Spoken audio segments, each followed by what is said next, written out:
ஒரு manufacturing industry பொறுத்தவரைக்கும் motor அப்படின்னா என்ன? அது சம்மந்தமா என்னென்ன மாதிரியான விஷயங்கள நம்ம கண்டிப்பா தெரிஞ்சுக்கணும் அப்படின்றத பத்தி தான் பார்த்துருக்கோம். அதில இதுவரைக்கும் ஒரு ஸ்குயர் கேஜ் இண்டக்ஷன் மோட்டார் சாம்பிளா எடுத்துக்கிட்டு, அதில என்னென்ன பார்ட்ஸ் இருக்கு? அது எதுக்காக குடுத்துருக்காங்க? அது எல்லாத்தையும் வச்சு இந்த மோட்டார் எப்படி வேலை செய்யுது? அந்த மோட்டர்ல என்னென்ன டைப்ஸ்லாம் இருக்கு? அந்த டைப்ல சிங்க்ரனஸ் மோட்டார்னா என்ன? அசிங்க்ரனஸ் மோட்டார் அப்படின்னா என்ன? அந்த சிங்க்ரனஸ் மோட்டார் குரூப்ல இருக்கக்கூடிய permanent magnet motor, BLDC motor, electrical excited motor, reluctance motor இத பத்திலாம் பார்த்தோம். அதுக்கப்புறம் அந்த அசிங்க்ரனஸ் மோட்டார் குரூப்ல இருக்கக்கூடிய ஸ்ப்ளிட் பேஸ் இண்டக்ஷன் மோட்டார பத்தி பார்த்தோம். அப்புறம் இந்த கெப்பாசிட்டர் யூஸ் பண்ணி என்னென்ன மாதிரியான சிங்கிள் பேஸ் மோட்டர்ஸ் இருக்கு. அப்புறம் shaded power motor, repulsion motor இத பத்திலாம் பார்த்தோம். அப்புறம் 3 பேஸ் இண்டக்ஷன் மோட்டார்ல ஸ்லிப்பிங் இண்டக்ஷன் மோட்டார் பத்தி பார்த்தோம். அதுக்கப்புறம் இந்த ஸ்பெஷல் மோட்டார் குரூப்ல இருக்கக்கூடிய ஸ்டெப்பர் மோட்டார் பத்தி பார்த்தோம். இன்னைக்கு அதனோட கன்டினியூட்டியா அந்த ஸ்பெஷல் மோட்டார் குரூப்ல இருக்கக்கூடிய சர்வோ மோட்டார் பத்தி பார்க்க போறோம். என்ன திடீர்னு இந்த மோட்டார் பத்தி பார்க்குறோம் அப்படின்னா, நம்ம பார்த்துட்டு இருக்கோம் இன்ஜினியரிங் ஸ்டூடெண்ட்ல இருந்து மேனேஜர் எப்படி ஆகுது அப்படின்ற சீரிஸ பத்தி பார்த்துட்டு இருக்கோம்.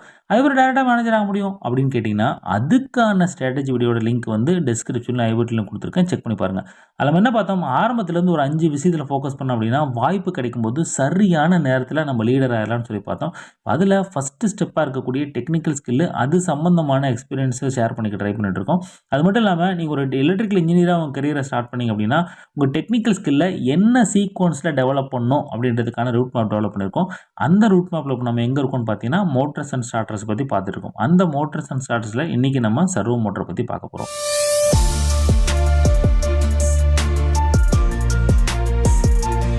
ஓகே. வழக்கம் போல இந்த சர்வோ மோட்டரையும் நம்ம 4 பார்ட்டா பிரிச்சு பார்க்கலாங்க. அதில ஃபர்ஸ்ட்டு அதனோட கன்ஸ்ட்ரக்ஷன், 2வது அதனோட வொர்க்கிங், அதனோட அப்ளிகேஷன்ஸ், 3வது ஸ்டார்ட்டிங் மெத்தட், 4வது மெயின்டனன்ஸ். ஓகே. இப்போ சர்வோ மோட்டரோட கன்ஸ்ட்ரக்ஷன பொறுத்தவரைக்கும் வழக்கம் போல நம்ம 3 பேஸ் ஸ்குயர் கேஜ் இண்டக்ஷன் மோட்டரோட கம்பேர் பண்ணி பார்க்கலாங்க. ஏன்னா, அதான் நம்ம புரிஞ்சுக்கிறது கொஞ்சம் பெட்டரா இருக்கும் அப்படின்றதுனால.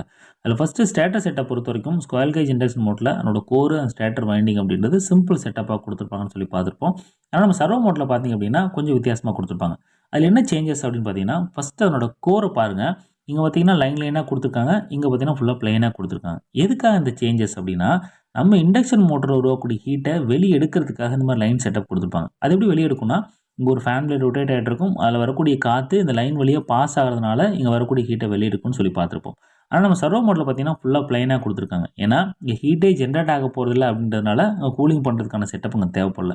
ஏன் ஹீட் ஜெனரேட் ஆகாது அப்டின்னா, ஃபர்ஸ்ட்டு இந்த சர்வோ மோட்டார் ஆப்பரேட் ஆகக்கூடிய டைம் அப்படின்றது பார்த்தீங்கன்னா, இன்டர்மீடியேட்டா தான் இருக்கும். கன்டினியூஸா ஆகாது. இண்டக்ஷன் மோட்டார் பார்த்தீங்கன்னா, 24/7 ரன் ஆயிட்டே இருக்கும்.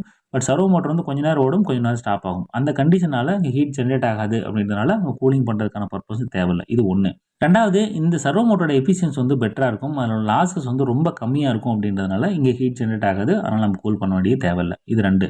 3வது இதில அப்படியே ஹீட் ஜெனரேட் ஆனாலும், அந்த ஹீட்ட ஆட்டோமேட்டிக்கா வெளிய எடுக்கிற மாரியான செட்டப் தான் குடுத்துருப்பாங்க. ஒரு ஹீட் சிங்க் செட்டப்போ, பிளஸ் வந்து அந்த பாடி வந்து அலுமினியம் மெட்டீரியல் அப்படின்றதுனால, அங்க வரக்கூடிய ஹீட் வந்து ஆட்டோமேட்டிக்கா வெளில வந்துரும் அப்படின்றதுனால, கூல் பண்றதுக்கு நம்ம தனியா ஒரு செட்டப் தேவைப்படல. ஸோ அதனால தான் இந்த சர்வோ மோட்டரோட கோர் வந்து பிளெயினா குடுத்துருக்காங்க. இது கோர்.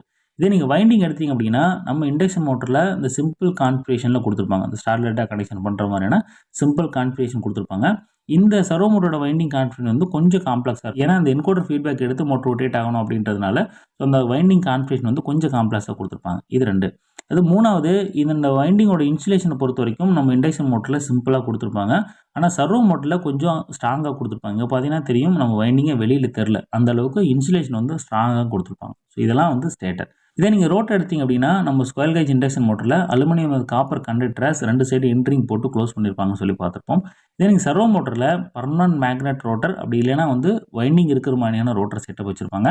நம்ம மோட்டரோட டைப் பொறுத்து இருக்கு. ஸோ மேக்ஸிமம் பார்த்தீங்கன்னா, நம்ம சர்வோ மோட்டர்ல பெர்மனன்ட் மேக்னெட் ரோட்டர் இருக்கிற மாரியான செட்டப் தான் வச்சிருப்பாங்க. ஏன்னா, இதான் வந்து மோட்டரோட எஃபிஷியன்சி பிளஸ் நம்மளோட டார்க் வந்து பெட்டரா இருக்கும் அப்படின்றதுனால பெர்மனன்ட் மேக்னெட் ரோட்டர் வச்சிருக்காங்க. அதுக்கப்புறம் பார்த்தீங்கன்னா, மெயினா அதில என்கோடர் வச்சிருப்பாங்க. ஏன்னா, ரோட்டர் எவ்வளோ ஸ்பீட்ல ரொட்டேட் ஆகுது அப்படின்றத சென்ஸ் பண்ணி, அத வச்சு தான் அந்த மோட்டர் ஒர்க் ஆகும் அப்படின்றதுனால, அது மெயின் என்கோடர் செட்டப் வச்சிருப்பாங்க. அப்புறம் பார்த்தீங்கன்னா, அந்த என்கோடர் கனெக்ட் பண்றதுக்கான கனெக்டர்ஸு, அப்புறம் வந்து அந்த ஸ்டேட்டர்ஸ் வைண்டிங்க்கு சப்ளை குடுக்குறதுக்கான கனெக்டரு, அப்புறம் பேரிங். எல்லா மோட்டர்ல இருக்கிற மாரியான பேரிங் தான். ஓகே. இது வந்து கன்ஸ்ட்ரக்ஷன். அடுத்து வொர்க்கிங் பிரின்சிபல பொறுத்தவரைக்கும் நம்ம பெர்மனன்ட் மேக்னெட் சிங்க்ரனஸ் மோட்டார் பார்த்தோம்லங்க. அதே சேம் செட்டப் தான். நம்ம ஸ்டேட்டர் வைண்டிங் சப்ளை குடுக்குறோம். குடுக்குறதுனால ரொட்டேட்டிங் மேக்னெட்டிக் ஃபீல்ட் அப்படின்றது கிரியேட் ஆகுது. ரோட்டர் பெர்மனன்ட் மேக்னெட் அப்படின்றதுனால, அங்க இருக்கக்கூடிய மேக்னெட்டும், ரொட்டேட்டிங் மேக்னெட்டிக் ஃபீல்ட்ல இருக்கக்கூடிய மேக்னெட்டும் லாக் ஆகுறது மூலமா அந்த மோட்டார் வேலை செய்யும்னு சொல்லி பார்த்துருப்போம். அதுக்கு ஒரு சின்ன எக்ஸாம்பிள்ஸ் எல்லாம் கூட பார்த்தோம். ஒரு சின்ன மேக்னெட் செட்டப்லாம் வச்சு, ஸ்பூன்ல இருக்கக்கூடிய மேக்னெட்டும், அந்த கீழ இருக்கக்கூடிய மேக்னெட்டும் லாக் ஆகுறது மூலமா அந்த மோட்டார் வந்து ரொட்டேட் ஆகும்னு சொல்லி பார்த்துருப்போம்.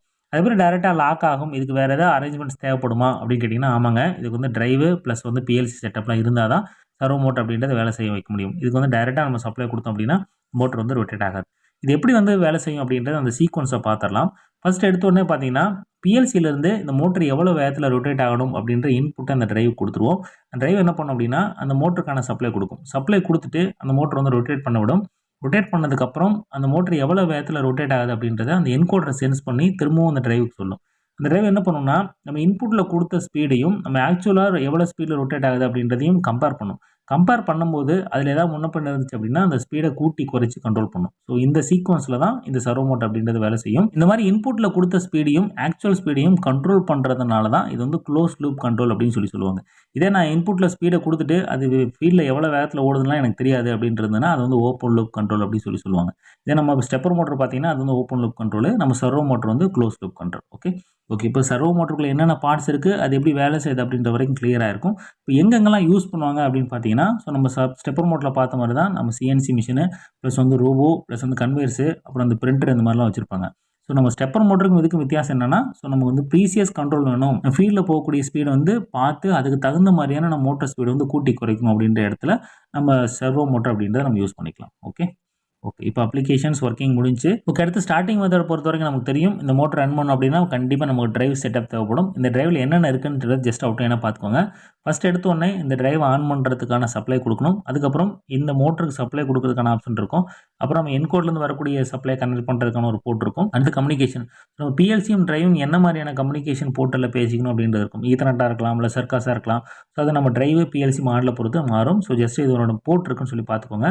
அதுக்கப்புறம் மோட்டரோட பிரேக். ஸோ எல்லா மோட்டர்லையும் பிரேக் இருக்குன்னு சொல்ல முடியாது. ஸோ நம்ம மோட்டர் பிரேக் இருந்தது அப்படின்னா அதுக்கு தகுந்த மாதிரியான டிரைவ் இருக்கும், அதை பார்த்துக்கோங்க. அதுக்கப்புறம் ஷண்ட் ரெசிஸ்டன்ஸ் அப்படின்றது வந்து மோட்டர் நம்ம டப்புன்னு ஸ்டார்ட் பண்ணுறோம் அப்படின்றதுனால ஸோ அங்கே ரீஜெனரேட்டிவ் பிரேக் கனெக்ட் பண்ணுறதுக்கான ஆப்ஷன்ஸ் கொடுத்துருப்பாங்க. சில டிரைவில் இன்டர்னலாக அந்த ஷண்ட் ரெசிஸ்டன்ஸ் இருக்கும், சிலதில் வந்து வெளியில் கனெக்ட் பண்ணுற மாதிரி இருக்கும், அதை பார்த்துக்கோங்க. அதுக்கப்புறம் சேஃப்டி பர்பஸ்க்காக அடுத்து டிஜிட்டல் ஐஓ. ஸோ நம்ம பிஎல்சியும் டிரைவும் கனெக்ட் பண்ணுறதுக்கான சரி டிஜிட்டல் ஐஓஸ் நம்ம யூஸ் பண்ணிக்கலாம். இது வந்து அலன் பிராட்லியோட டிரைவு. இதே சீமென்ஸ் எடுத்துட்டிங்கனாலும் சேம் செட்டப் தான். ஸோ கான்செப்ட் சேமாக தான் இருக்கும், சின்ன சேஞ்சஸ் இருக்கும், அது ஜஸ்ட் பார்த்துக்கோங்க. ஓகே இப்போ ஸ்டார்டிங் மெத்தட் முடிஞ்சு. அடுத்து மெயின்டெனன்ஸை பொறுத்த வரைக்கும் பார்த்தீங்கன்னா, இதில் டிரைவ் யூஸ் பண்ணுறதுனால இதில் என்ன ஃபால்ட் வருதோ அதை டிரைவை நமக்கு சொல்லிடும். ஸோ அதில் வரக்கூடிய ஃபால்ட் கூட அதோட மேனுவலில் கம்பேர் பண்ணுறது மூலமாகவே ஈஸியாக நம்ம பிரச்சனையை கண்டுபிடிச்சிடலாம். அதுக்கப்புறம் இதோட மெயின்டெனன்ஸ்னு பார்த்தீங்கன்னா, இந்த கேபிள் இருக்குது பாருங்கள், அதோட பவர் கேபிள் ப்ளஸ் வந்து அந்த என்கோடர் கேபிள். ஸோ ரெண்டுலேயும் கேபிளில் பிரச்சனை வர வாய்ப்பு இருக்கலாம். இல்லை இந்த கனெக்டரு ப்ளஸ் வந்து இந்த இடத்துல இருக்க கனெக்டரில் பிரச்சனை வரலாம். அப்புறம் இந்த நம்மளோட சர்வோ மோட்டரோட கேபிள், நம்ம பவர் கேபிள் இருக்குது பாருங்கள், நார்மல் இண்டக்ஷன் மோட்டரு ப்ளஸ் வந்து நம்ம பேனலில் போகக்கூடிய இன்கமிங் சப்ளை, இந்த கேபிளை வந்து ஒரே ட்ரேயில் போட்டிருந்தீங்க அப்படின்னா அதில் வந்து நாய்ஸ் வந்து டிடெக்ட் பண்ணிட்டு நம்ம சில நேரம் நியூசன்ஸ் ஃபால்ட் கொடுக்கும். ஸோ அது பிரச்சனை வரலாம்.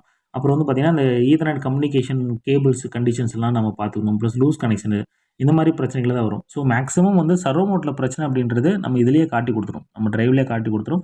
அதை பார்க்குறது மூலமாகவே நம்ம ஈஸியாக பிரச்சனையை கண்டுபிடிச்சிடலாம். ஓகே இதே நீங்கள் மோட்டரை மாற்றணும், டிரைவை மாற்றணும் அப்படின்னா ஸோ நம்ம பிஎல்சி மூலமாக அதை கண்ட்ரோல் பண்ணிக்கலாம். இது மோட்டர் வந்து என்ன மாடல் நம்பரு ப்ளஸ் அந்த டிரைவ் என்ன மாடல் நம்பரு அப்படின்றதெல்லாம் வந்து பிஎல்சி கான்ஃபிகரேஷன்லேயே நம்ம ஃபுல் அண்ட் ஃபுல் பண்ணிடலாம். அதில் பெரிய சேஞ்சஸ் இல்லை.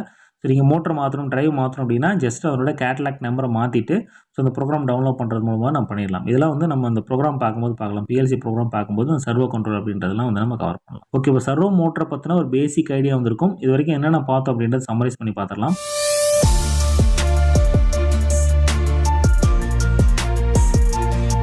ஃபஸ்ட்டு நம்ம சர்வோ மோட்டரோட கன்ஸ்ட்ரக்ஷனை இண்டக்ஷன் மோட்டரோட கம்பேர் பண்ணி பார்த்தோம். அதில் ஸ்டார்டர் ரூட் ரெண்டுமே வித்தியாசமாக இருக்குன்றதை பார்த்தோம். அதுக்கப்புறம் அதனோட ஒர்க்கிங் பிரின்சிபல், அது வந்து டிரைவு பிஎல்சி இதெல்லாம் வச்சு எப்படி கண்ட்ரோல் ஆகுது, க்ளோஸ் லூப்னா என்ன, ஓப்பன் லூப்னா என்ன அப்படின்றத பற்றி பார்த்தோம்.